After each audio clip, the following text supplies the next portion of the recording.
ओम श्री गणेशाय नमः। आइए आज हम जानते हैं माँ दुर्गा सप्तशती की नवरात्रों की जो पूजा की जाती है उसे करने की विधि क्या है, क्योंकि बिना विधि को जाने हम माँ भगवती की जो पूजा करते हैं उसका हमें फल तो मिलता है, लेकिन पूर्ण रूप से अब हमारी इच्छा के अनुसार हमें फल नहीं मिल पाता। माँ के पूजन की विधि कैसी होनी चाहिए? सप्तशती का पाठ न तो हमें बहुत जल्दी जल्दी करना चाहिए और न ही बहुत धीरे धीरे।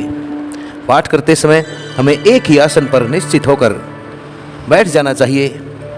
जल, गंगा जल, दूध, दही, घी, शहद, शक्कर अर्थात पंचामृत, रेशमी वस्त्र, उपवस्त्र, नारियल, चंदन, रोली, कलावा, अक्षत, पुष्प, पुष्पमाला, जयमाला, धूप, दीप, नैवेद्य, ऋतुफल, पान, सुपारी, लौंग, इलायची, आसन, चौकी और पूजा करने का पात्र, आरती कलश आदि तथा दक्षिणा ये हमें साथ में रख लेना चाहिए।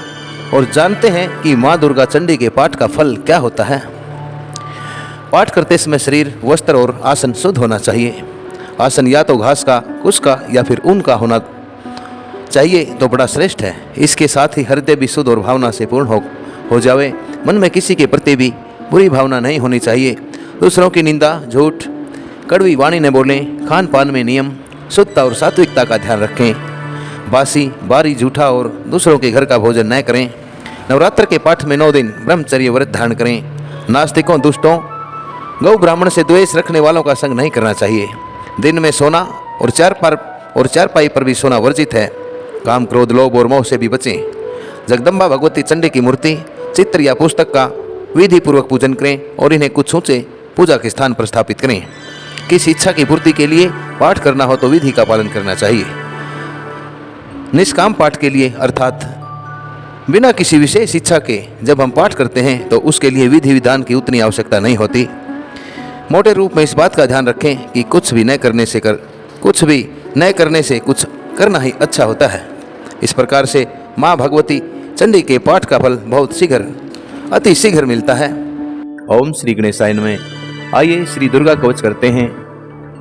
एक समय की बात है, महर्षि मार्कंडेय जी ने जब ब्रह्मा जी से पूछा, हे पितामह, सकल ब्रह्मांड में परम गोपनीय और सर्व प्रकार संसारी जीवों की रक्षा करने वाला, जो आज तक आपने किसी दूसरे के आगे प्रकट भी नहीं किया हो, अगर कोई ऐसा सरल उपाय है तो मुझे बतलाइए। ब्रह्मा जी बोले, हे महात्म, ऐसा सरल और सूक्ष्म उपाय तो केवल एक देवी कवच ही है, जो सरल साधारण विधि पूर्वक करने से आत्म शक्ति और शांति प्रदान करता है। हे महर्षि, तुमसे स्नेहवश कहता हूं, इसलिए ध्यान लगाकर सुनिए। ध्यान करने से और मनन करने के लिए श्री दुर्गा जी की 9 मूर्तियां हैं, जिन्हें नव दुर्गा भी कहते हैं। सो उनके अलग अलग नाम इस प्रकार से हैं। प्रथम शैलपुत्री, दूसरी ब्रह्मचारिणी, तीसरी चंद्रघंटा, चौथी कुष्मांडा, 5वीं सकंद माता, 6ठी कात्यायनी, 7वीं कालरात्रि और 8वीं महागौरी, 9वीं सिद्धरात्रि माता हैं। सो हे महात्मन, श्री दुर्गा जी के ये 9 नाम प्रसिद्ध श्री ब्रह्मा जी द्वारा कहे हुए हैं। जो मनुष्य अग्नि से जल रहा हो, या रणभूमि में शत्रुओं द्वारा घेर लिया गया हो, या भयानक संकटों में फंस गया हो, जो इस प्रकार भय से व्याकुल हो, वो माँ भगवती की शरण लेकर इस कवच पाठ को करने से समस्त दुख भयों से मुक्त हो जाता है। कवच पाठ करने वाले का कभी भी अनिष्ट नहीं होता। युद्ध काल में भी कवच पाठ करने वाले पर कोई आपत्ति नहीं आती तथा उसे शोक, भय और दुख भी नहीं होता। जिन्होंने भक्ति पूर्वक श्री महादुर्गा जी का मनन किया है, उन्होंने हर प्रकार से उन्नति और सुख संपत्ति प्राप्ति की है। माँ भगवती जगदम्बा अपने उपासकों तथा स्मरण करने वालों की हर प्रकार से रक्षा करती है। इसमें किसी प्रकार का कोई संशय नहीं है। ब्रह्मा जी बोले, हे महामुनि, अब हम नव दुर्गा के स्वरूप का वर्णन करते हैं। चामुंडा देवी जो प्रेत पर चढ़ी हुई हैं और वाराही का वाहन भैंसा है, इंद्री हाथी पर सवार है और श्री वैष्णवी गरुड़ की पीठ पर विराजमान है। महेश्वरी वृषभ पर अर्थात बैल पर और कुमारी मोर पर सुशोभित हैं। श्री महालक्ष्मी जी कमल पर विराजमान हैं और अपने कर कमलों में कमल ग्रहण किए हुए हैं। वृषभ पर बैठी ईश्वरी देवी का श्वेत रंग है। ब्राह्मणी देवी सब प्रकार के आभूषणों से सुसज्जित हंस पर सवार हैं। इस प्रकार ये सभी माताएं अनेक प्रकार के योगों से युक्त तथा आभूषणों से सुसज्जित और अनेक प्रकार के रत्न जड़ित आभूषणों से सुशोभित हैं, अर्थात सुंदर लग रही हैं। ये सब देवियां क्रोध से भरी हुई अपने अपने वाहनों पर बैठी हुई हैं। सब देवियां शंख, चक्र, गदा, शक्ति, हल, मूसल, खेटक, तोमर, परशु और पास, कुंत व त्रिशूल तथा उत्तम सारंग धनुष आदि अस्त्र शस्त्र अपने अपने हाथों में धारण किए हुए हैं। दैत्यों का विनाश करके अपने भक्तों को अभय दान करना अर्थात तमाम प्रकार के भयों को दूर कर देना ही सब अस्त्र शस्त्र धारण करने का उद्देश्य है और देवताओं को कल्याण करने के लिए ही दिव्य रूप इन्होंने धारण किए हुए हैं। इन सब देवियों का रूप महारौद्र है। ये महाघोर पराक्रम और महान बल वाली देवियां हैं। ये महाशक्तिशाली माता वास्तव में तुम महान भय का नाश करने वाली हो। मैं तुम्हारे उन समस्त रूपों को कोटानुकोट अर्थात कोटि कोटि अर्थात बार बार नमस्कार करता हूँ। हे महाशक्ति, तुम्हारी ओर देखना भी कठिन है। हे दैत्यों का संहार करने वाली श्री दुर्गे भवानी, मेरी सब प्रकार से रक्षा करो, सब दिशाओं में रक्षा करो।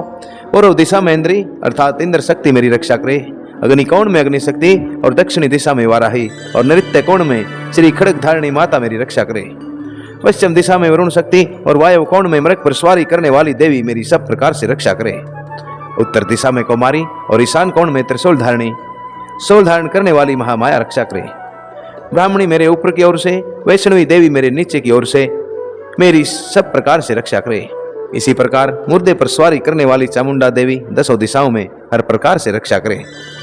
देवी अजीता बाईं ओर से और अपराजिता मेरी दाहिनी ओर से रक्षा करे। माला धारिणी मेरे माथे की रक्षा करे और यशस्विनी देवी मेरी बाहों की रक्षा करे तथा त्रिनेत्रा मेरी बाहों के मध्य भाग और नाक की रक्षा करे। उद्योतनी मेरी शिखा की अर्थात चोटी की रक्षा करे और उमा मेरे सिर की रक्षा करे। नासिका की यम घंटा देवी रक्षा करे। नेत्रों की संखिनी और कानों की द्वार वासिनी मां रक्षा करे। कालिका देवी गालों की, भगवती सांकरी कानों के मूल भाग की रक्षा करे। नासिका की सुगंधा तथा ऊपर के होठ की चर्चिका देवी रक्षा करे। अमृत कला नीचे के होठ की तथा श्री सरस्वती देवी जीवा की रक्षा करे। कुमारी दांतों की और कंठ स्थान की चंद्रिका देवी रक्षा करे। गले और गुटकी की श्री चंद्र घंटा श्री चित्र घंटा माता रक्षा करे और महामाया मेरे तालू की रक्षा करे। मेरी थोड़ी की कामाक्षी और श्री सर्वमंगला माता मेरी वाणी की रक्षा करे। श्री भद्रकाली मेरी गर्दन की रक्षा करे और धनुर्धरी मेरु दंड की तथा रीढ़ के हड्डी की दंड की रक्षा करे। कंठ के बारी भाग की श्री नीलग्रीवा माता रक्षा करे। कंठ की नाली की माता नलकुभरी, दोनों कंधों की और मेरी दोनों भुजाओं की वज्रधारिणी रक्षा करे। श्री दंडिनी दोनों हाथों की और मेरी अंगुलियों की महारानी अंबिका रक्षा करे। नखों की सुलेश्वरी और कुलेश्वरी मेरी कोख की रक्षा करे। दोनों सतनों की महादेवी तथा शोक विनाशिनी देवी मेरे मन की रक्षा करे। हृदय की ललिता देवी और सोल धारिणी उदर की रक्षा करे। कामिनी देवी मेरी नाभि की और गुह्य भाग की गुहेश्वरी माता रक्षा करे। पूतना और कामिनी लिंग की रक्षा करें और महेश वाहिनी मेरी गुदा की रक्षा करे। भगवती कमर की तरी तथा श्री विंध्यवासिनी माता घुटनों की रक्षा करे। सर्व सिद्धि और संपूर्ण इच्छाओं को पूर्ण करने वाली श्री महाबला देवी मेरी दोनों जंघाओं की रक्षा करे। दोनों एड़ियों की रक्षा नारसिंगी करे। देवी तेजस्वी मेरे दोनों पैरों के ऊपरी भाग की रक्षा करे। श्री जी पैरों की अंगुलियों और तलवासिनी दोनों पैरों के तलवों की रक्षा करे। नखों की रक्षा अर्थात नखुनों की रक्षा दृष्टा कराली तथा ऊर्ध्वकेशिनी देवी मेरे बालों की रक्षा करे। श्री कावेरी माता मेरे रोमावलियों के छिद्रों की तथा बागेश्वरी देवी मेरी त्वचा की रक्षा करे। श्री पार्वती देवी रक्त मज्जा वसा मांस हड्डी और मेधे की रक्षा करे और महाकाल रात्रि मेरे हाथों की रक्षा करे। मौक्टेश्वरी पित्त की रक्षा करे। मूलाधार आदि पद्मम केशों की पद्मावती और चूड़ामणि कफ की रक्षा करे और ज्वालामुखी नखों के तेज की रक्षा करे। अभेदा देवी समस्त शरीर के जोड़ों की रक्षा करे। माता ब्राह्मी मेरे वीर्य की रक्षा करे। छत्रेश्वरी छाया की और धर्मधारिणी माता मेरे अहंकार मन और बुद्धि की रक्षा करे। वज्रहस्ता मेरे प्राण अपान व्यान उदान समान इन 5 वायुओं की रक्षा करे और मुझे दीर्घायु प्रदान करें। रस रूप गंध शब्द और स्पर्श इन सब विषयों का अनुभव करते समय योगिनी देवी मेरी रक्षा करे और नारायणी देवी सत्व गुण रजोगुण और तमो गुण की रक्षा करे। वराही माता आयु की तथा वैष्णवी देवी मेरे धर्म की रक्षा करे। चक्रणी देवी यश कृति की रक्षा करे। लक्ष्मी धन और विद्या की रक्षा करे। इंद्राणी मेरे गोत्र की रक्षा करे। हे माँ चंडिके तुम मेरे पशुओं की भी रक्षा करो। महादेवी मेरी संतान की रक्षा करो। भैरवी देवी मेरी पत्नी की रक्षा करो। मेरे मार्ग की सुखता और दुर्गम मार्ग की रक्षा माता क्षेम करे। राज दरबार में महालक्ष्मी तथा सर्वत्र व्याप्त विजया देवी मेरी सर्व प्रकार से रक्षा करे। हे मातेश्वरी जो स्थान भूल से नहीं कहा गया हो अतः रक्षा से वंचित रह गया है वो सब तुम्हारे द्वारा सुरक्षित हो, क्योंकि तुम विजयशालिनी तथा पाप नाशिनी हो। मनुष्य को चाहिए कि बिना कवच के कहीं एक पग पर भी न जाए, क्योंकि इसी में उसका भला है। इसलिए कवच का पाठ करके ही यात्रा करे। प्रतिदिन कवच पाठ के द्वारा ही मनुष्य सब ओर से सुरक्षित रहता है। जहां भी कहीं जाएगा उसे वहीं अनधन लाभ होगा और समस्त इच्छाओं को सिद्ध करने वाली विजय की प्राप्ति होगी।